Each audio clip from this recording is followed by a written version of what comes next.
Hey, this is a trendy socialite. I hope all is well with you.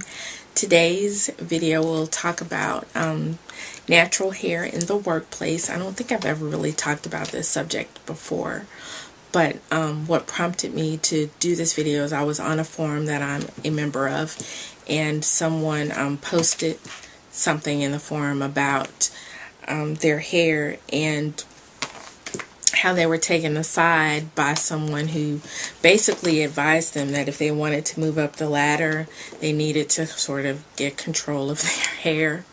That's not funny, but they needed to get out. I'm just shocked and amazed, I guess, that somebody would do that. But anyway, my nose is itching again.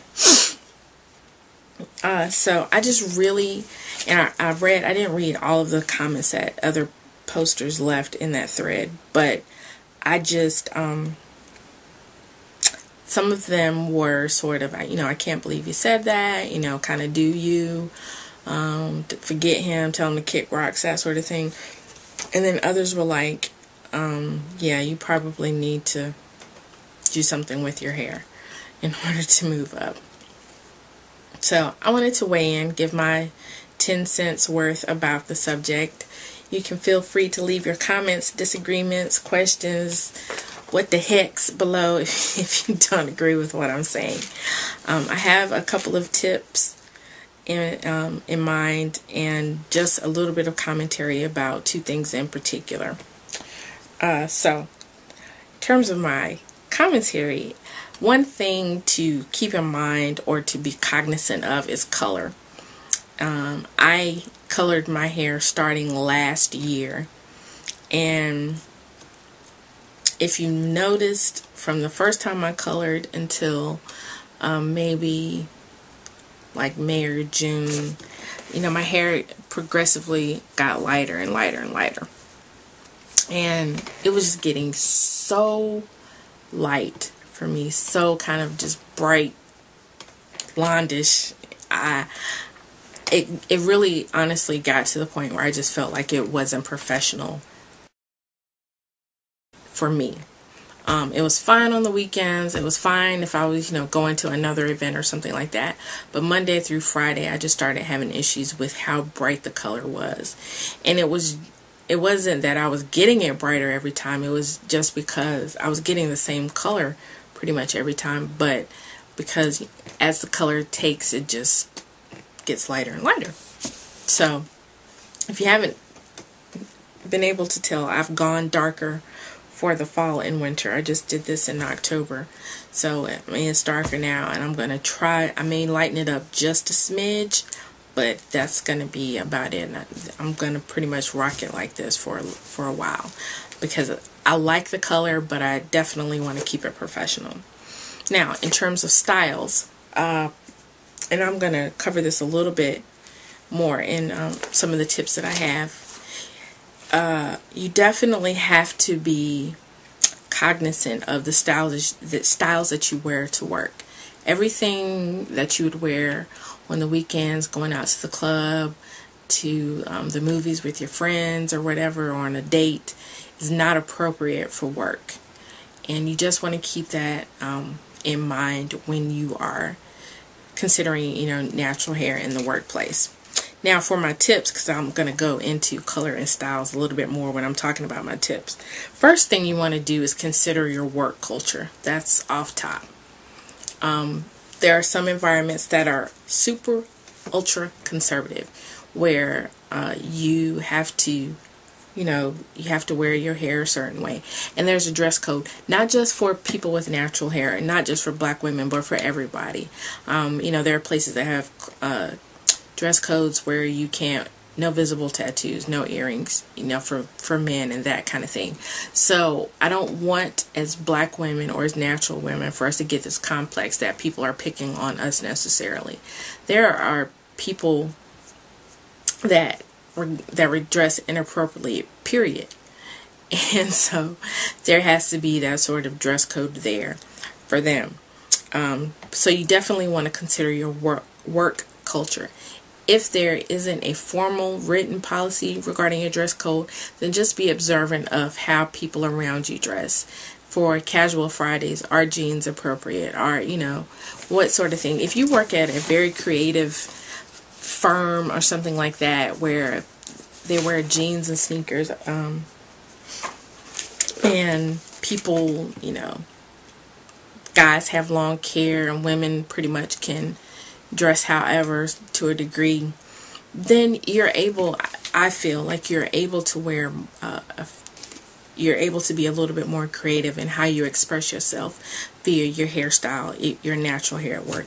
So you may be able to rock, you know, a big huge twist out, or you may be able to rock an afro to work, because of the culture that you work in. If you work in a setting that is ultra conservative, kind of tight, very rigid, and that sort of thing, that may be the type of environment where anything other than a bun is pretty much frowned upon.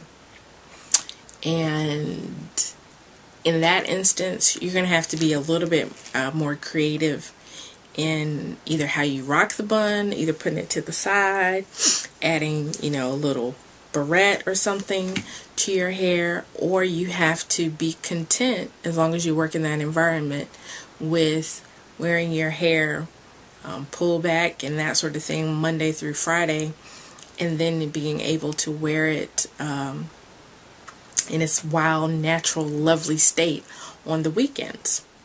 Which is not necessarily a bad thing, because honestly, if you have to wear a bun and kind of tuck your ends under, that's protective styling.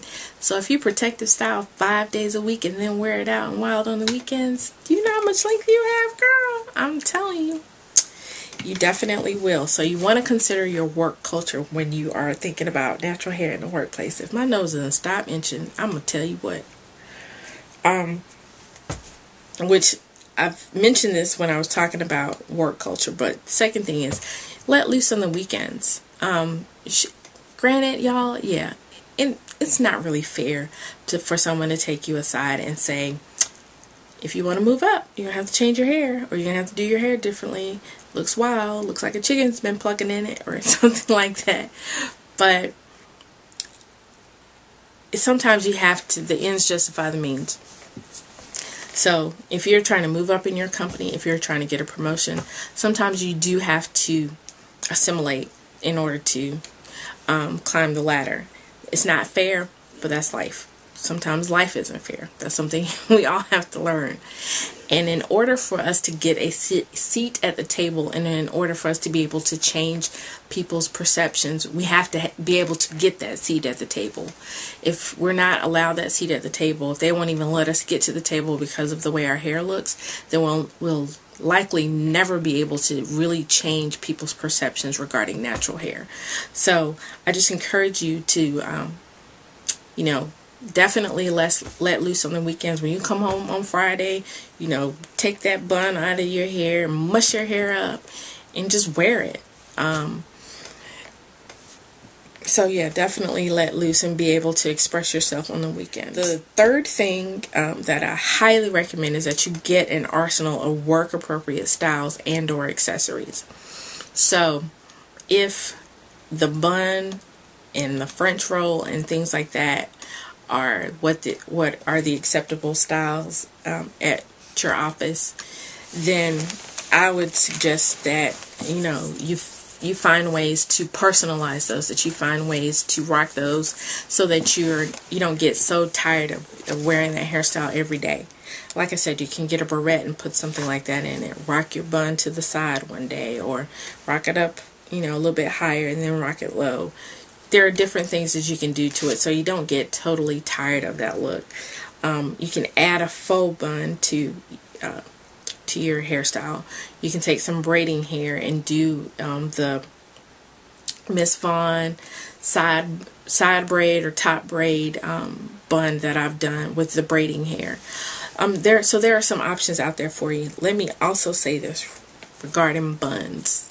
Please, ladies, if your bun is kind of puny, please, I'm going to need for you to go to the beauty supply store and get you a bun. $9.99 all day long.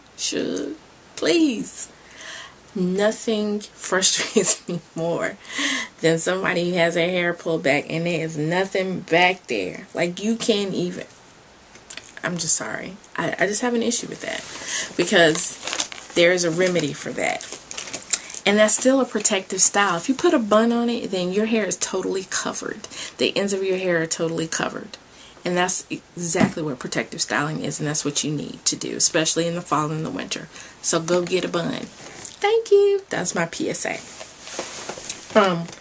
For me, I do have several work appropriate hairstyles. Like this right here, this is definitely one of them. If I have failed to retwist my hair after a twist out, it takes me maybe 10 minutes to do this in the morning, 5 to 10 minutes, and I'm out the door, and I feel like it looks good. There are some other puff-like hairstyles that I do as well, and now with the braiding hair, I can do a bun that's very work appropriate as well.